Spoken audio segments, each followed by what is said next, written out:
지금 그 말씀의 연장선상에 있는 것 같아요. 회개하라, 천국이 가까웠느니라. 길게 말씀을 안 전할 거예요. 다른 말씀들이 많이 개입이 되어서는 안 되는 말씀인 것 같아요. 완전한 복음. 회개하라, 천국이 가까웠느니라. 완전한 복음이죠. 그리고 아주 직접적인 복음이기도 합니다. 제가 어제 그 아이들과 같이 이제 저희 한 명이 돌 사진을 이렇게 찍으러 갔어요. 돌 사진을 찍으러 가서 꼭 또마베베라는 곳인데 저희가 그곳에 가면 항상 좀 감동을 해요. 사람들이 정말 서비스를 잘하려고 애를 씁니다. 근데 요즘은 조금 좀 덜한 것 같아요. 모르겠어요.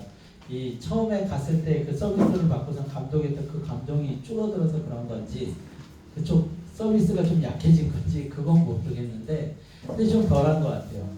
근데 어제도 갔는데 이제 어제 이하인 권사님하고 같이 가가지고서는 이하인 권사님도 같이 이제 거기서 우리를 리더해 주신 그리고 아이 앞에서 막 하면서 웃기시는 분이 있는데 그분을 되게 칭찬을 하셨어요.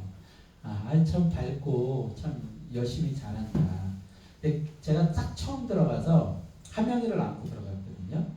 근데 이제 그분이 서 있는 거예요. 근데 그분하고의 첫 대면인 거예요. 저도 그분은 처음 봤어요. 또마베베를 여러 번 갔지만 그분을 처음 봤어요. 막 콧지, 또 쥐지, 하여튼 뭐 여러 가지를 이렇게 얼굴에다 해놓으신 분이 있더라고요.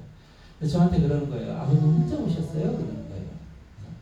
제가 이제 하명을 안고 혼자 왔을 리가 있겠습니까? 그렇게 얘기를 했죠. 그 여자의 반응이 뭐였을까요? 어떤 반응이었을까요? 역시요. 어떤 반응이었을까요? 어떻게 알았어요? 아주 단순한 이야기였잖아요. 그냥 저는 농담삼아 설마 혼자 왔겠습니까? 라고 얘기를 했더니 아니 보통 어머님들이 주차하고 늦게 올라올 수도 있고 그러니까 그래서 물어본 거예요 하면서 얼굴을 정색하시면서 얘기를 하더라고요. 근데 나중에는 뭐 밝고 명랑하게 저희랑 이야기도 많이 하고 저에 대한 칭찬도 많이 하시고 그랬는데 그 첫인상이 그거였어요. 그리고 그걸 보면서 고민을 또 제가 나름 이 목사이다 보니까 또 말씀과 이렇게 연관시켜서 고민을 하게 된 거예요. 왜 저럴까? 왜 그렇게 했어야만 했을까? 그러니까 안 해도 되는 이야기거든요. 그런데 그 작은 이야기 하나에 자기의 자존심이 상했던 거죠. 그리고 거기에 무언가 방어적이고 본능적으로 변명하는 거예요. 이게 뭐예요? 원죄. 여러분 안에도 그 원죄가 똑같이 아직도 여전히 있다면 심각한 거예요. 어떤 이야기들을 들었을 때 본능적으로 방어하고 본능적으로 핑계를 대고 있고 본능적으로 자신의 의로움을 드러내려고 하는 거죠.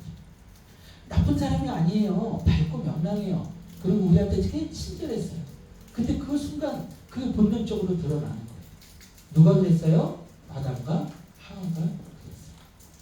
그런데 에덴에서 쫓겨난 아담과 하와 그리고 그 아담의 피를 이어받은 사람들이 그 피를 이어받았기에 본능적으로 그 원죄가 있기에 본능적으로 못하는 게 있어요. 그게 뭐냐면 맞아지지 못하는 거예요. 누군가의 이야기를 듣는데 익숙하지 않아요. 우리 하성이 뭐하죠? 하성이만 하더라도 너무 아이가 이쁘고 그리고 저와의 관계도 굉장히 좋잖아요. 굉장히 좋고 엄마의 관계도 되게 좋지만 자신의 어떤 단점들이 드러나고 자신이 어떤 잘못한 것들이 지적이 될 때는 그걸 어찌할 바랍니까? 여러분들 그 모습과 여러분들 치열하게 싸워야 돼요. 하나님의 말씀을 여러분들이 듣고 어느 정도 예배 시간에 앉아 있고 이게 의미 있는 게 아니라 정말로 우리의 그 본능을 꺾고 원죄를 꺾고 하나님의 말씀을 듣는 게 내가 즐겁고 익숙해요. 하나님의 말씀뿐만이 아니라 주변에 있는 사람들의 이야기 그리고 이 앞에 있는 목사의 이야기. 여러분들 이 사람이 구원받은 사람인가 아닌가를 구별할 수 있는 하나님을 기뻐하고 사랑하는 사람인가를 기뻐할 수 있는 아주 중요한 두 가지 흔적이 있어요. 첫 번째 흔적은 뭐냐면 찬양이에요. 예배와 찬양이 기쁜 거예요. 짐이 되지 않아요. 예배와 찬양이 막 기쁩니다. 그 사람은 하나님을 찾고 있고 하나님을 만나고 싶은 사람이겠죠.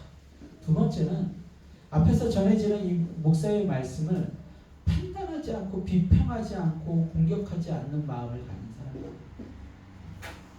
제가 수없이 많은 사람들이 이렇게 경험해보고 겪어봤지만 하나님을 온전히 믿지 않는 사람들은 이 앞에 이 목사들을 비판하고 평가하고 하는 이야기들, 그런 마음들이 너무나도 많아요. 근데 그게 어디까지 이어져요? 앞에 있는 목사만 거부하면 다행이에요. 그러면 다른 목사 찾아가면 되잖아요. 근데 어디까지 이어져요? 그게 하나님의 말씀까지 이어져요. 그리고 그걸 비판하고 평가하고 재단하고 있어요. 그러면 그 사람에게는 방법이 없어요. 구원할 방법이 없어요. 그래서 여러분들 마음이 내가 아직도 하나님의 말씀을 들을 때 불편하고 앞에 목사를 자꾸 다른 이유로 평가하고 막 비판하고 싶고 그렇게 그런 마음들이 들면 심각하게 고민을 해야 돼요. 심각하게. 내가 지금 무슨 상태야? 내가 지금 무슨 상태야? 내가 과연 하나님의 말씀을 들을 준비가 되었나? 내가 구원받은 방법인가? 심각하게 고민을 해야 돼요. 오늘 말씀이요. 회개하라 천국이 가까웠는데 제가 아까도 처음에 얘기했지만 복잡하게 길게 얘기 안 할 거예요. 여기 뭐가 더 필요합니까? 이 진리에 뭐가 더 필요하죠? 예수 천국, 마귀 지옥, 여기에 무슨 진리가 더 필요해요? 우리 한국교회 초대교회 때 그 복음을 전했던 그 선배 목사님들이 했던 거는 복잡하지 않았어요. 예수 천국, 마귀 지옥, 이거였어요. 그리고 그걸로 수많은 사람들이 교회로 밀려나왔죠. 근데 지금은 얼마나 설교가 세련되셨어요. 웬만한 큰 교회 목사님이 되려면 외국 유학 갔다 오지 않으면 안 됩니다. 그냥 국내에 있는 교회 목사님들, 그냥 정통 교단의 목사님이 되려고 하면 10년을 공부를 해야 돼. 10년을 그것도 그냥 공부하는 게 아니라 피 튀기게 공부를 해야 돼요. 안 그러면은 총신, 장신 뭐 이런 데는 들어가지는 못합니다. 제가 그 총신 들어가려고 했을 때 그 총신 입시 준비하는 사람들이 한 달씩 두 달씩 숙식을 해. 같이 합숙을 합니다. 합숙을 하면서요 이 성경 전체를 달달달달달 외우는 거예요. 어디에 무슨 장면이 나오고 달달달달달 그렇게 공부를 해야만 들어갈 수 있는 데가 지금 신대원이에요. 그런데 그런 막 화려한 미사여구 막 그런 거를 이야기를 막 하고 온갖 배경에 뭐 요즘은 뭐 PPT도 화려하게 쏘고 막 영상에 음악에 막 화려하게 하는데 사람들이 온전히 잘 믿고 있나요? 오히려 더 초대교회 때보다 사람들은 점점 더 하나님을 멀리하고 있죠. 왜 그럴까요? 이유는 되게 단순해요. 교만해졌기 때문에. 교만해졌어요. 그렇게 앞에서 제가 지난주에도 그 어떤 한 사람, 그 통일비에 있다가 나온 사람의 이야기를 들려줬잖아요. 비판하고 평가하고 있는 거예요. 판단하고 있는 거예요. 그게 그 말씀에 온전히 들리냐고. 오늘 이 회개하라 천국이 가까웠느니라 이 복음이요. 어떤 미사여구가 필요하겠습니까? 어떤 부연 설명이 필요하겠어요? 여러분들 회개해야 됩니다. 천국이 가까웠습니다. 오늘 본문의 제목만큼 확실한 복음의 선포가 없습니다. 그렇습니다. 회개해야 됩니다. 왜냐하면 천국이 가까이 왔기 때문입니다. 제가 이제 주보의 시를 그 사파를 이렇게 여러분들 그 구하느라고 제가 이제 회개하라 천국이 가까이 왔느니라를 네이버에 쳐봤어요. 근데 지식인에 뭐 이렇게 말투나 이런 걸 보면 조금 어린 친구인 것 같은데 그렇게 써놨더라고요. 아니 곧 종말이 임하고 천국이 가까웠다고 하는데 지금 예수님이 태어나신 지 2000년이 넘었는데 왜 천국이 가까이 안 왔죠? 뭐 이런 질문을 누가 해놨더라고요. 어떤 사람이 이제 답변을 해놨는데 이걸 어디까지나 제 개인적인 생각입니다 라고 답변을 막 해놨는데 그러니까 사람들은 이 단어 자체에 대한 의미를 잘 이해 못합니다. 그냥 교회를 나와서 어떤 이런 설교를 듣지 못하고 그냥 얼핏 들어가는 회개하라 천국이 가까웠느니라 이 선포는 굉장히 믿지 않는 사람들이 볼만한 장소에도 많이 이렇게 붙어 있기도 하고 쓰여져 있기도 하고 교회에 쓰여져 있기도 하니까요. 회개하라. 천국이 가까워. 그러면 성경에서 얘기하는 천국이 가까웠다는 것은 무슨 의미일까요? 천국이 가까웠다는 것은 무슨 의미예요? 제가 누누이 얘기하지만 성경은 어떻다? 현재적이며 미래적이다. 현재 이미 이루어졌어요. 이미 이루어졌고 아직 오지 않은 거예요. 천국이 정확히 그렇습니다. 그래서 여러분들이 예수님을 믿고 회개하는 순간 여러분 안에 지금 천국이 임하는 거예요. 지금. 그래서 그 천국을 누리는 사람이 영원히 지금부터 영원히 사는 거예요. 지금부터.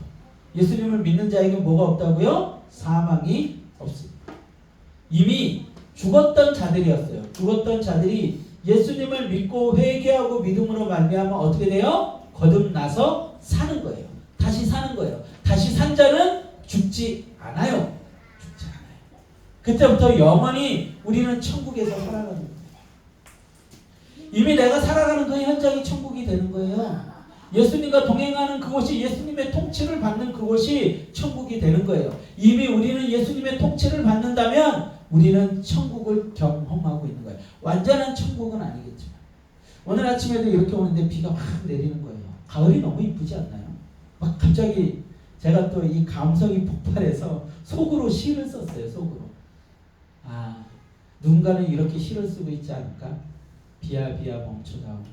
저 아름다운 낙엽들이 떨어지지 않도록 비야 비야 멈춰다오. 그러면서 차를 타고 오면서 비야 비야 조금만 저 낙엽이 오래 갈 수 있도록 좀 멈춰다오. 이렇게 기도하면서, 아니 기도는 아니고 그냥 생각하면서 왔어요. 그러면서 떠오른 게 뭐냐면 참 사계절이 다 아름답다는 거예요. 겨울은 겨울대로 그 하얀 눈이, 여러분들 그 앙상한 나무가지 위에 하얀 눈이 눈꽃들이 쫙 피어있는 모습 보면 너무 아름답잖아요. 뭐 보면 뭐 말할 게 뭐가 있겠습니까? 그냥 꽃들이 그냥 들판에 쫙 피면은 그 봄꽃처럼 또 싱그럽고 생기 있는 그 아름다움이 어디 있어요? 여름에는 그 초목이 막 우거져가지고 그 푸름이 세상에 가득 차 있으면 너무 아름답죠. 그걸 보면서 무슨 생각을 했을까요? 하나님은 아름다우신 분이다. 오늘 차 타고 오면서 하는 생각들이에요. 하나님은 아름다우신 분이다. 그렇다면 천국은 어떨까요? 그 아름다움을 아는 하나님이 만들어 놓은 천국. 그 아름다움을 너무 좋아하시는 하나님이 만들어 놓은 천국. 우리 하명이나 하성이 보면 얼마나 아름다워요. 우리 어른들은 좀 상했어. 상해가지고 별로 아름답지 못한데 우리 애기들 보면 얼마나 아름다워요. 그게 하나님의 창조의 섭리란 말이에요. 창조의 솜씨예요. 여러분들 바다를 보면 또 얼마나 아름답고 바다 속을 보면 얼마나 아름답고 우주를 보면 또 얼마나 아름답습니까? 그 아름다움을 만드신 분이 누구예요? 하나님이시죠.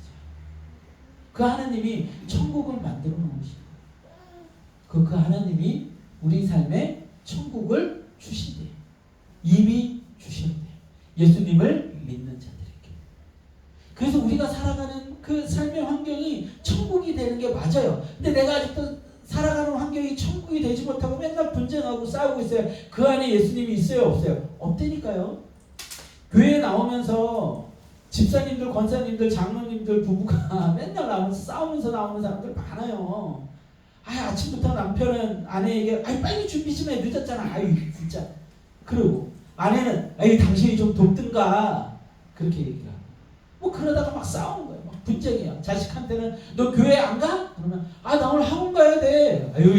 이따가 내 전도사님 또 뭐라고 얘기를 하라고 막 이러면서 싸우면서들 나오는 거예요. 그러면서들 나오고 나면 그 가정이 천국이에요? 아니죠. 뭐 거기서 하나님이 계세요? 아니죠. 여러분들 그런데 그렇지 않은 사람들이 있어요.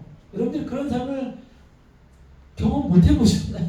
그렇지 않은 사람들이 있어요. 저랑 저희 아내 화석이랑 하명이가 아침에 이렇게 토요일 날이나 이럴 때 제가 아침에 이렇게 일찍 가가지고 화석이랑 하명이가 일어나가지고 아침에 일어났는데도 막 어른들처럼 짜증내지 않아요. 왜요? 얘네는 충분히 잤으니까요. 충분히 잤으니까 뭐 하루가 벌써 또 놀 걸로 기대감에 가득 차 있는 거예요. 그래가지고 엄마 아빠 얼굴을 보니까 또 기쁘네. 그래서 막 웃고 싱글싱글대고 이불로 덮었다가 맡겼다가 그렇게 그곳이 완벽한 천국이에요. 완벽한. 조금의 갈등도 조금의 그 걱정도 없는 그 완벽한 천국. 특별히 우리 하성이랑 하명이한테는 더 그럴 거예요. 아빠랑 엄마가 지켜주고 있잖아요. 그곳에 자신이 제일 믿음직하게 생각하고 사랑하고 있는 아빠 엄마가 그곳을 지켜주고 있는 거예요. 그게 그곳이 천국이죠. 우리 안에 천국이 이루어진다니까요. 우리 안에 뭐 막 경제적으로 어려움이 와요? 어떤 고통이 와요? 제가 요즘 그 14일 날부터 이제 저기 청천동화점이 오픈이 돼요. 14일 날부터. 근데 제가 요즘 그 알바 때문에 고민이 많습니다. 몇 번을 퇴짜를 맞았던 거예요. 6번을. 누구한테 부탁했다 퇴짜 맞아. 누구한테 부탁했다 퇴짜 맞아. 또 누구한테 얘기해본다 했는데 퇴짜 맞아. 오늘 새벽에는 호성 씨한테까지 퇴짜 맞아. 다 퇴짜 맞았어요. 야, 이거 오픈이 되겠어? 라고 생각을 했는데 또 한편으로 든 생각은 뭐였을까요? 제가 무슨 생각을 했을 것 같아요? 하나님이 좋은 알바를 준비를 해놓으셨나? 그래서 다 잘라버리셨나? 다 잘라버리셨나? 에이, 길이 있겠지. 방법이 있겠지. 하나님이 준비해 주시겠지. 그러면 걱정이 사라집니다. 걱정이 없는 거예요. 그래, 오늘 가서 광고 내면은 연락 오겠지. 뭐 하나님이 뭐 문제 만들게 하시겠어? 라고 담대하게 하는 거예요. 왜 제가 뭐 잘못한 거 없잖아요. 제가 뭐 잘못했어요. 제가 열심히 살고 있는데 잘못한 게 없잖아요. 그런 거예요. 그런 거예요. 그 이미 그런 문제에서 문제가 없잖아요. 만약에 제가 건강이 안 좋아졌어요. 아파졌어요. 괴로워졌어요. 마음이 걸렸어요. 그러면 제가 어떻게 할 것 같아요? 어떻게 할 것 같아요? 여보, 잘 살아야 돼. 하상의 아이 잘 키워야 돼. 하나님이 일찍 부르시네. 할렐루야. 나 하나님이 만들어 아름다운 하나님 나라에 지금 가요. 이따가 봐요. 저는 그런 사람이죠. 막 병원 가가지고 살려고 막 저기요 3기입니다. 그러면 3기요? 그러면은 뭐 4기요? 치료할 가능성이 별로 없겠네요. 그러면은 저 치열하게 막 병원 가고 그러지 않을 거예요. 병원 가서 막 괴롭게 막 배 가르고 배 꺼냈다가 아 힘들 것 같습니다. 그러고서는 산소호흡기 달았다가 저 이러고 싶지 않아요. 이러고 싶지 않아요. 저는요 조용히 저희 가족들하고 조용한 데 가가지고서는 아름다운 풍경을 보면서 하나님 찬양할 거예요. 그럼 뭐가 걱정이에요? 먹고 사는 문제 걱정 없어. 건강 걱정 없어. 뭐가 걱정이에요? 누군가 제 자존심을 상하게 해요? 저는 항상 그 사람 걱정한다니까요. 당신 큰일 났어. 건드리지 말아야 될 사람을 건드렸어. 근데 그 사람을 걱정해요. 하나님은 가만 안 두실 텐데 잘못 건드렸어. 그래, 그냥 그 담대하게 살아가는 거예요. 담대하게. 그게 하나님의 사람이죠. 그러면 그 삶이 뭐가 되는 거예요? 천국이 이미 누구의 통치를 받고 있어요? 하나님의 통치를 받고 있는 거예요. 그게 천국이죠. 그러면 이미 시작된 그 천국이 어디까지 가는 거예요? 저 영원한 하나님의 나라까지 가는 거예요. 그곳에서도 저의 삶은 지금과 별만 다르지 않아요. 달라질 게 없어요. 누구를 신뢰하며 살면 되니까요? 하나님을 신뢰하면서 살면 돼요. 그래서 그 성경에서 얘기하는 회개하라 천국이 가까웠나라는 그 임박한 진노, 임박한 종말, 임박한 천국은 우리 안에 이미 이루어졌어요. 그걸 인식하며 살아가야 되는 것이죠. 참 이상하게도 그런데 인간들은요. 하나님께서 인간들에게 이 종말에 대한 인식을 확실히 심을 수 있는 증거를 어마어마하게 많이 주셨어요. 이 땅에 영원한 게 있어요? 없어요? 없어요. 젊었을 때 엄청 아름다운 여자들 막 꾸미고 막 이쁘게 하려고 막 몸매 가꾸고 하는데 여러분들 헐리우드 스타들 뭐 마돈나니 누구니 이런 사람들이요 피부 관리를 얼마짜리를 받을까요? 뭐 상상하지 못하겠죠. 몇 천만 원, 몇 억짜리 피부 관리를 받겠죠. 근데 지금 어때요? 모습들이 쭈글쭈글 해가지고 죄송하지만 그 사람들 벗겨놓으면 어떨까요? 아유 흉해도 그렇게 흉할 수 없을 거예요. 못 막아요. 우리 몸에 아예 증거들을 다 심어주셨잖아요. 그리고 여러분들 20대 30대 사람들이 제일 많이 가는 데가 어디예요? 결혼식이죠. 무슨 경조사가 있다면 결혼식을 제일 많이 가죠. 근데 50대가 넘어가기 시작을 하고 40대가 넘어가기 시작하면 제일 많이 가는 경조사가 뭐냐면 장례식이에요. 장례식. 매일 누가 죽었다 소리들이 여기저기서 들려오는 거예요. 뭐 거기 가서 매일 뭘 보는 거예요? 사람은 죽는다. 가서 봤는데 어떤 사람은 돈 많은 사람이었을 거예요. 어떤 사람은 의사였을지도 몰라요. 어떤 사람은 권력자였을지도 모르고 어떤 사람은 자신의 건강을 자랑하던 사람이었을지도 몰라요. 근데 어때요? 다 광 속에 누워있는 거예요. 다 죽는 거예요. 우리는 그걸 계속해서 보는 거예요. 계속해서. 아, 사람은 죽는구나. 사람은 죽는구나. 그런데 어떻게 사람들은 오늘을 살아가면서 영원히 살 거라고 생각을 하죠? 어떻게 그렇게 어리석을 수가 있어요? 애써 지우는 거죠. 아니야. 나는 괜찮을 거야. 나는 괜찮을 거야. 여러분들 가자지구에서 지금 전쟁이 일어나고 있잖아요. 폭탄이 떨어지는데 어디에서 어떻게 떨어질지 모르요. 그 어떻게 그렇게 될 거라고 누가 생각을 했겠어요? 이스라엘로 그 팔레스타인의 그 하마스들이 쳐들어갔을 때 그 이스라엘 그 사람들 중에서 제일 피해가 많았던 곳이 그 음악 페스티벌 하는 곳이었어요. 음악 페스티벌 하는 곳에서 와 즐겁다 행복하다 그랬는데 멀리 하늘에서 패러글라이딩이 쫙 날아오는 거예요. 그리고 그 패러글라이딩이 날아오는 사람이 총을 쏘네. 그거 누가 알았을 거예요? 그거. 아니 우리는 매일처럼 그런 증거들을 보는 거예요. 우리의 삶이 영원하지 않다라는. 우리의 삶의 주관자가 내가 아니라는 것을 매일처럼 봐요. 매일처럼. 여러분들 요즘 이스라엘과 중동이 전쟁하죠. 러시아가 전쟁 일으키죠. 중국과 대만이 전쟁을 2025년 안에 전쟁 일으킨다고 많은 전문가들이 이야기를 하고 있어요. 그러면 중국, 러시아 그리고 중동 전쟁이 일어나면 핵폭탄 터질 수 있을까요? 없을까요? 어떤 미친 사람이 이란이나 중국이나 러시아의 어떤 미친 인간이 아이씨 눌러버려? 눌렀어요. 핵폭탄 터지는 거예요. 핵전쟁이 일어나는 거예요. 그러면 여러분들 영화에서 많이 봤던 그런 장면들이 벌어질지도 몰라요. 근데 우리는 너무나도 당연하다는 듯이 우리에게 우리의 삶은 영원할 거야. 오늘을 내가 열심히 돈 모으고 살면 돼. 이 착각을 하고 사는 거예요. 아니에요. 오늘 선포가 딱 복음이에요. 회개하라. 천국이 가까이 왔느니라. 아멘. 자, 선포해 봅시다. 시작. 회개하라. 천국이 가까이 왔느니라. 아멘. 거기다가요. 오늘 말씀은 더 심각한 선포가 있죠. 누가 지금 세례 받으러 오세요? 누가 공생의 사역을 시작하세요? 예수님. 여러분들 예수님께서 이 땅에 오시고 예수님께서 공생의 사역을 시작하는 게 무슨 의미인지 아세요? 이 땅이 종말이에요. 이제 우리가 딛고 있는 이 지구라는 이 터전, 이 우주라는 이 터전은 사라집니다. 완전하게 사라져요. 그리고 예수님께서 만드신 예수님이 선택한 백성들과 영원한 나라에서 새하늘과 새 땅에서 예수님이 살아가시는 거예요. 그게 성경의 마지막 이야기예요. 예수님께서 하시는. 근데 오늘 예수님께서 세례를 받으러 나가고 있다는 것이죠. 근데 그 세례를요, 막연한 기대감으로 받으려고 하는 사람들이 있었어요. 누구냐면 바리새인과 사두개인입니다. 바리새인은 어떤 사람들이었냐? 민족주의자들이었어요. 우리나라로 조금 뭐 다 똑같지는 않은데 비슷하게 설명하자 그러면 일제시대의 독립투사들. 그 일본과 싸우려고 했던 사람들이 우리나라의 독립투사였던 것처럼 그 당시에 로마와 싸우고 사람들에게 어떤 민족주의 정신을 계몽시키고 가르치고 성경을 가르쳤던 사람들이 바리새인들. 그리고 또 어떤 사람들이 찾아왔냐면 사두개인들이 찾아왔어요. 이 사두개인들은 친로마적인 성향을 가지고 있었어요. 친로마적인 성향. 사람들에게 성경을 가르치고 종교적 지도자인 것은 맞지만 이 사람들은 친로마적인 성향. 이 사람들과 부딪히지 말아야 된다.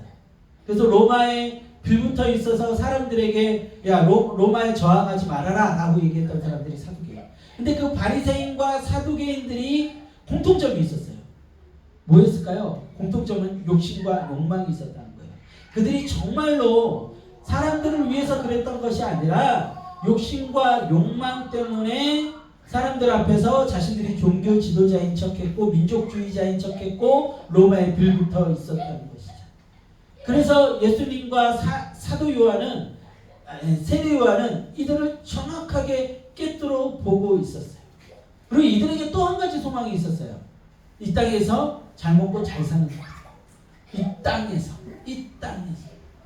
하나님 나라가 이 땅에서 잘 먹고 잘 사는 거에 대한 소망이 있었던 자. 그리고 이들에게 또 한 가지 공통점이 있었어요. 뭐였을까요? 많이 아는 자. 많이 아는 자. 근데 여러분들, 제가 아까도 처음에 얘기했지만 여러분들 많이 아는 것들, 자신이 지혜롭다고 착각하는 것들, 그걸로 인해서 예수님을 비판하고 평가했던 이들의 모습이 이들을 지옥으로 떨어지게 한 거죠. 지금도 마찬가지예요. 말씀을 비판하고 평가하고 손가락질하고, 아, 저 사람 저렇게 사는데, 아, 저 목사는 저번에 물 저렇게 먹던데, 저 목사는 저번에 고기 먹으러 가보니까 뒤처럼 먹던데, 막 이래버리면 말씀 안 들린다니까요. 근데 이 당시에 바리새인과 사두개인들이 그랬어요. 자신들은 거룩하고 위대한 거예요. 그런데 자신들에게 말씀을 전하는 저 예수님이라는 사람은 목수 출신에 뭔가 옷도 깨지지하게 입고 어부들하고 같이 다니고 세리하고 같이 다니고 죄인들하고 같이 다니고 영 마음에 안 드는 거예요. 그 진리가 들리겠어요? 여러분들, 예수님이 전한 그 복음 때문에 고민했던 바리새인들이 많았어요. 진짜 예수님은, 진짜 메시아면 어떡하지? 진짜 메시아인데 우리가 저 메시아를 거부하고 있는 거면 어떡하지? 고민하던 자들이 많았는데 결단을 못하는 거예요. 왜요? 거기에 사로잡혀서, 자신들의 의에 사로잡혀서, 자신들의 잘남에, 교만에 사로잡혀서, 저 사람 저 틀린 얘기하고 있는 거야. 저거 잘못된 얘기하고 있는 거야. 그러고 있었던 거예요. 근데 누구는 예수님을 믿었어요. 누구는? 어떤 사람들은 예수님을 믿었어요? 어부, 세리, 죄인, 창녀, 낮은 자들, 가난한 자들, 가진 거 없는 자들, 배울 거 없는 자들, 그들은요 예수님을 믿었어요. 그들은 비판하고 평가하지 않고 예수님이 하신 그대로의 일을 본대로 믿은 거예요. 죽은 자를 살리시네, 날 때부터 그 맹인이었던 자를 눈뜨게 하시네, 죄를 사하여 주시네, 이 모든 이야기를 듣고서 그냥 그대로 믿은 거예요. 그래서 그들은 구원받을 수 있었죠. 자, 바리새인과 사두개인들을 향하여 세례 요한이 뭐라고 하는지 성경에서 봅시다. 마태복음 3장 6절에서 10절입니다. 마태복음 3장 6절에서 10절 같이 합독합니다. 시작. 자기들의 죄를 자복하고 요단강에서 그에게 세례를 받더니 요한이 바리새인들과 사두개인들이 세례 베푸는 대로 그것을 보고 이르되 목사의 자식들아, 누가 너희를 가르쳐 윤박한 진노를 피하라 하느냐? 그러므로 그들의 하나님의 열매를 맺고 속으로 아브라함이 우리 조상이라고 생각하지 말라. 내가 너희에게 이르노니 하나님이 이 우도저도 아브라함의 자손 되게 하심이시라. 이 무기가 나무 맺으니 좋은 열매를 맺지 아니하는 나무마다 지켜 불에 던져지리라. 아멘, 아멘. 세례를 받으러 오는데 세례를 받으러 오겠다고 살겠다고 오는 사람한테 세례 요한이요 무섭게 이야기합니다. 뭐라고 얘기해요? 독사의 자식들아, 누가 너희를 가르쳐 임박한 진노를 피하라. 아주 무섭게 얘기합니다. 그럼 또 뭐라고 얘기해요? 이미 도끼가 나무 뿌리에 놓였으니 좋은 열매를 맺지 아니하는 나무마다 찍혀 불에 던져지리라. 이게 세례 요한의 선포였어요. 이게 맞아요. 근데 이렇게 가르쳐요. 제가 누리 얘기하죠. 지금 교회들이 이렇게 가르치지 못해요. 누가 그러고 있어요 지금? 세례 요한이 이러고 있잖아요. 예수님께서 세례 요한에 대해서 어떻게 평가했죠? 세례 요한에 대해서 어떻게 평가했어요? 선지자? 예수님이요? 예수님이 세례 요한에게 뭐라고 평가했어요? 권사님 뭐라고 표현했어요? 알 것 같은데요?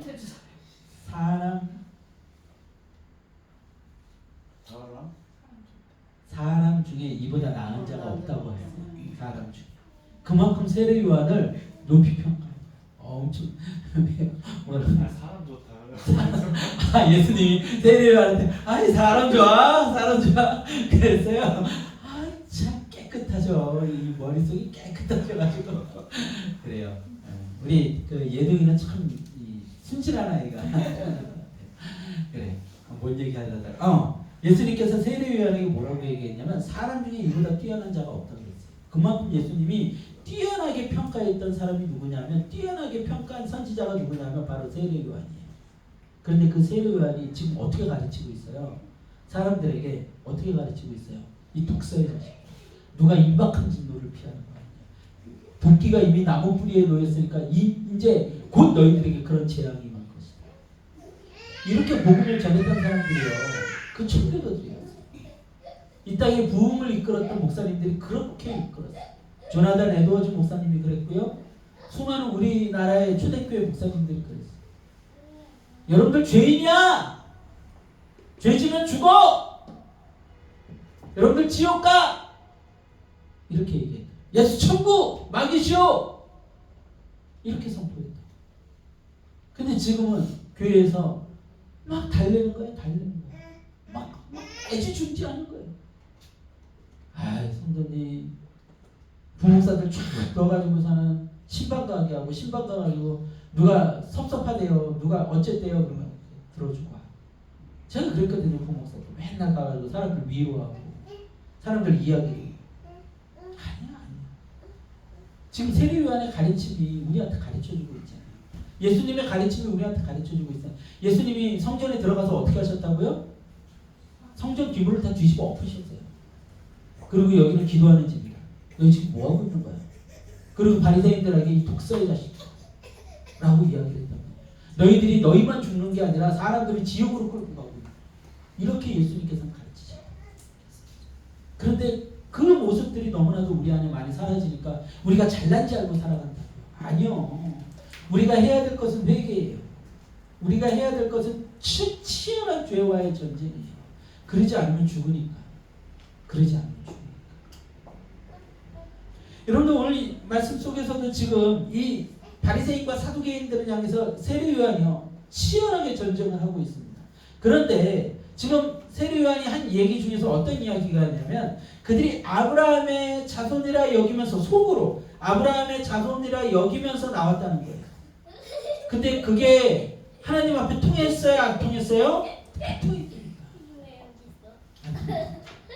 그러면서 세례 요한이 뭐라고 해요? 야, 이 돌들로도 아브라함의 자손이 되게 할 수 있다. 그러니까 너희들 착각하지 마라. 내가 태어나서부터 그리스도인이라고, 내가 태어나서부터 하나님의 사람이라고 착각하면서 살아가는 그런 잘못된 사람들이 있어요. 내 부모가 권사니까, 내 부모가 장로니까, 내 부모가 목사니까.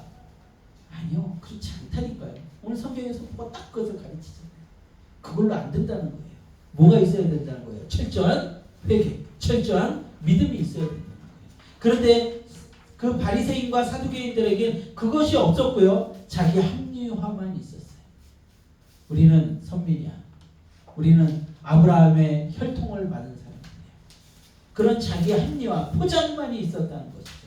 그런 자들에게 세례 요한이 그렇게 선포했던 거예요. 여러분, 하나님은요 사람의 수를 채우기 위해 우리에게 매달리지 않으세요. 하나님은 참된 믿음의 자손을 통해 예배받기를 원하십니다. 그래서 9절에 그렇게 되어 있는 거예요. 자, 보세요. 9절 제가 다시 읽을게요. 속으로 아브라함이 우리 조상이라 생각하지 말라. 내가 너희에게 이르노니 하나님이 능히 이 돌들로도 아브라함의 자손이 되게 하시리라. 여러분들 이 말씀과 딱 이 말씀을 보면 연상되는 말씀이 하나가 있어야 돼요. 뭐예요?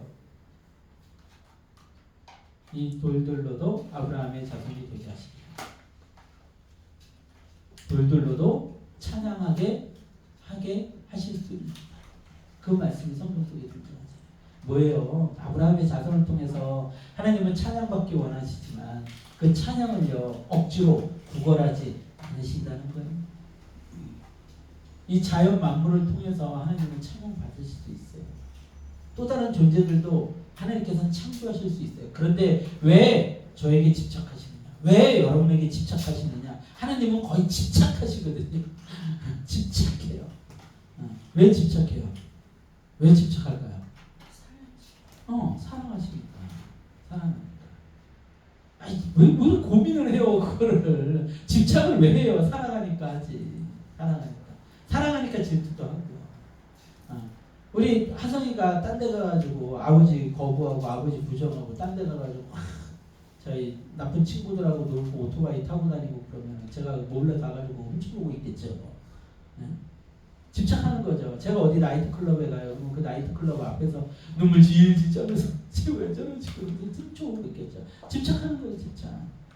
제가 어디를 가 따라다니는 거예요. 제가 어디를 가 지켜보고 전화기 혹시라도 교회 안 나가고 딴짓하고 있으면 혹시라도 무슨 일이 나고 전화기 몰래 훔쳐보고 집착하는 거죠, 집착. 하나님이 우리한테 집착하신다. 이게 집착이 집착. 왜요? 사랑입니다. 이 돌들이나 자연 만물로 대체할 수 없는 사랑하는 이의 고백을 하나님은 기대하시는 거예요. 그래서 성경에서 예수님은 자신을 뭘로 계시하세요? 신랑이라고 계시하고 우리는 뭘로 계시를 하세요? 신부라고 계시하세요. 그게 정확한 표현이기 때문에 그래요. 신랑과 신부의 사랑처럼 예수님께서 우리를 사랑하세요. 너무 사랑하세요. 제가 그래서 포항에 내려갔을 때 제가 굉장히 어려운 일을 겪고 다 포기하고 막 생명을 끊으려고 하고 나서 예수님을 다시 강물에 둥둥 떠가지고 예수님을 만나고 나서 포항에 있는 도곡교회라는 데를 가는데 너무 행복한 거예요. 너무 행복해요. 찬양 한 곡 부르는 것도 너무 행복하고 예배 드리러 가는 그 순간이 너무 행복하고 찬양 한 곡이라도 더 부르려고 막 과속해가지고 막 가고 막 그랬던 기억이 있어요. 거기 가가지고 제가 청년 때 얼마나 그런 고민을 많이 했는지 하나님이 너무 좋고 예수님을 얼마나 사랑했는지 제가 그 당시에 부목사님한테 저희 청년부 담당 목사님한테 그런 질문을 던졌어요. 어떻게 하면 예수님을 더 사랑할 수 있을까요? 어떻게 하면 예수님을 더 사랑할 수 있을까요? 근데 이 바보 같은 이 목사 지금 만나면 나보다 나이 연세가 많으시겠구나. 이 목사님께서 바보같이 예수님은 그런 대상이 아닙니다. 예수님은 거룩하신 분이고 우리가 이렇게 거룩하게 모셔야 되는 분이지 우리가 그렇게 바라보서는 안 되는 사람입니다. 안 되는 분입니다. 이런 얘기를 하는 거예요. 그래서 사랑이 막 꺼졌네. 완전히 꺾였는데 내가 뭐 잘못한 것처럼. 근데 제가 성경을 공부하고 신학을 하고 성경을 공부하고 예수님을 만나고 있는데 그게 맞아. 그게 맞아요. 막 애절하게 하고 오세요. 그 목사님을 비웃어준 거예요, 제 대신에? 무슨 웃음이었어요, 방금? 상상했어요? 그게 맞아요. 정말로 신랑을 만난 그 신부처럼 모든 것을 나의 모든 사랑의 대상을 만난 그 신부처럼 예수님을 만나면 그런 두근거림이 있어요. 예수님의 말씀을 보면 그런 두근거림이 있어야 돼요. 그게 사랑이니까. 그런 사랑을 해야 돼요, 예수님과. 예수님이 그렇게 계시를 하셨잖아요. 신랑으로서, 우리는 신부로서. 그리고 그렇게 우리를 사랑한다고 이야기를 하고 계시잖아요. 그래서 그렇게 사랑하기 때문에 이 자연 만물이 대신할 수 없는 거예요. 우리보다 훨씬 아름다운 것들 많잖아요. 그렇게 보이는 것들 많잖아요. 근데 이 쭈글쭈글하게 주름 지고 배 나와가지고 막 배꼽 툭 튀어나오고 이런 엉덩이 살 축 처지고 이런 우리가 뭐가 이쁘겠어요. 근데 예수님은 우리를 볼 때 우리를 완벽한 신부로 새로 단장한 신부로 보고 계시다고. 아름다운 존재로. 그래서 우리가 부활한 몸이 되었을 때 어떻게 됐을 것 같아요? 엄청 아름다우실 거예요. 상상할 수 없는 그 아름다움을 가지고 우린 예수님 앞에서 그리고 예수님과 함께 영원히 왕노릇 하게 되는 거죠. 여러분들 이런 아름다움이 있어요. 이런 기대감이 이런 소망이 있는 거란 말이에요. 그래서 그 예수님을 우리가 온전히 믿어야죠. 포장으로 안 된다니까요. 우리의 성분은 우리의 단어 직분이 아니라 우리의 출신 우리 무슨 출신이라 그래요? 하여튼 출신 그걸로 대신합시다. 다른 단어는 생각이 안 나네. 우리의 출신으로 대신되지 않는다고요. 우리가 완전한 사람으로 예수님 앞에 서야만 돼요. 그래야만 아무리 겉으로 포장하고 아름다워 보이고 의로워 보이고 이거 다 소용없어요. 예수님이 볼 때 우리의 영혼이 깨끗하고 아름다워야 예수님께서는 우리를 선택하신다는 것이죠. 그런데 그들은 착각하고 있었죠. 우리가 아브라함의 자손이니까 우리는 구원받을까? 아니라고요. 요한의 세례를 받으면 자신들의 죄들이 덮어지고 구원받을 수 있다고 여겼죠. 하지만 성경은 요한의 세례의 세례의 본질을 명확하게 선포하고 있습니다. 그게 뭐예요? 11절 말씀이죠. 같이 합독합니다. 11절 같이 합독합니다. 시작. 나는 너희로 회개하게 하기 위하여 모든 세례를 베풀거니와 내 뒤에 오시는 이가 나보다 능력이 많으시니 나는 그의 심을 누리기도 감당하지 못하겠더라. 그는 성령과 물로 너희에게 세례를 베푸실 것이요. 자, 잘 보세요. 아주 중요한 이야기 할 겁니다. 아주 중요한 얘기 할 거예요. 졸렸다면 지금은 깨셔야 돼요. 잘 보세요. 11절. 나는 너희로 뭐라고요? 회개하게 하기 위하여 물로 세례를 베풀고. 세례 요한의 세례가 무슨 의미를 가지고 있대요? 회개하게 하기 위하여. 세례 요한의 그 물 세례가 받으면 회개가 된다는 거예요? 안 된다는 거예요? 안 된다는 거예요. 안 된다. 자, 우리가 교회에서 세례 받죠. 세례식 굉장히 중요합니다. 근데 잘못 가르치고 있어요. 회개 받은 게 꼭 구원의 표징인 거 마냥 가르치고 있어요. 근데 오늘 성경에서 보니까 뭐라고 되어 있어요? 요한의 물 세례가 회개하게 하기 위하여. 그러니까 이걸로 회개하고 구원받을 수 있어요? 없어요?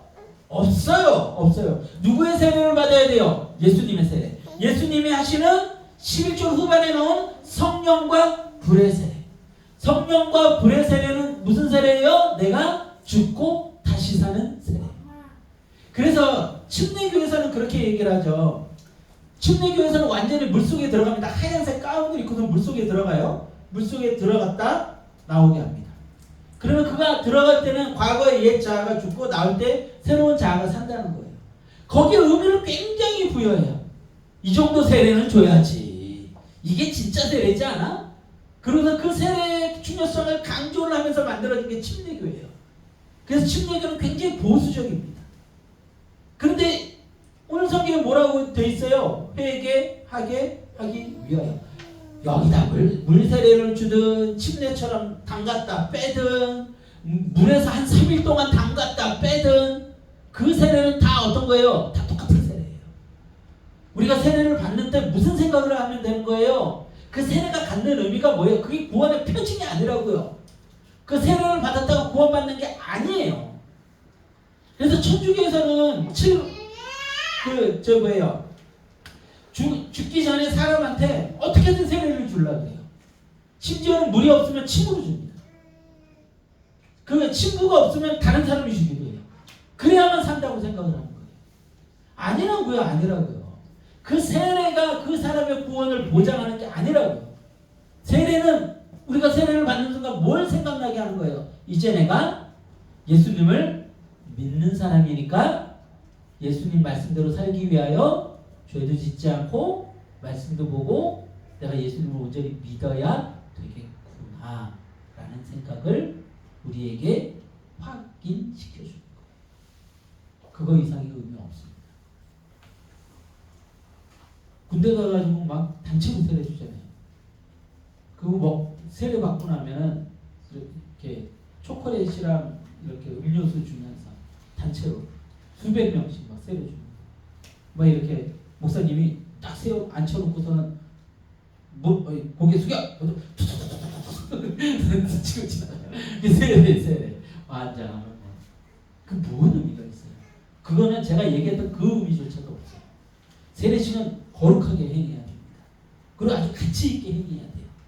그래서 세례식은 인생이 바뀌는 순간이에요. 그런데 그걸로 구원받는 게 아니라 구원이 바뀌어서 인생이 바뀌는 게 아니라 내가 세례를 받음으로 인해서 내가 이제 교인이구나. 내가 교회에 속한 자구나. 내가 예수님을 믿는 자구나 라는 것을 인식을 시켜주는 거예요. 그래서 그 인식을 통해서 내가 예수님 앞에 진정한 회개의 자리로 나아가도록 하는 게 세례예요. 무슨 얘기인지 아셨죠? 아주 중요한 얘기예요. 중요한 얘기. 여러분들이 이건 설명할 수 있어요. 누군가에게 설명할 수 있어요. 그래서 그렇게 세례를 받은 사람들이 예수님 앞에 나가서 뭘 해야 하는 거예요? 회개하는 거예요. 회개하는 거예요. 회개하고 믿음이 있어야만 구원받는 거예요. 이 형식적인 세례가 구원받게 하지 못해요. 누구의 세례까지도 그랬어요? 세례 요한의 세례까지도 그랬잖아요. 세례 요한 그 사람 중에 가장 뛰어나다고 하는 그 세례 요한의 세례 죄송합니다. 그 세례만에 막 너무 흥분해서 세례 요한의 세례 이것도 다 개그라고 생각하세요. 여러분들 졸지 말라고 한번 틀어 한번 해준 거예요. 주여 내용이 헷갈렸습니다. 세례 요한의 그 세례마저도 뭐예요? 회개하게 하기 위하여. 그 회개는 누구만이 할 수 있어요?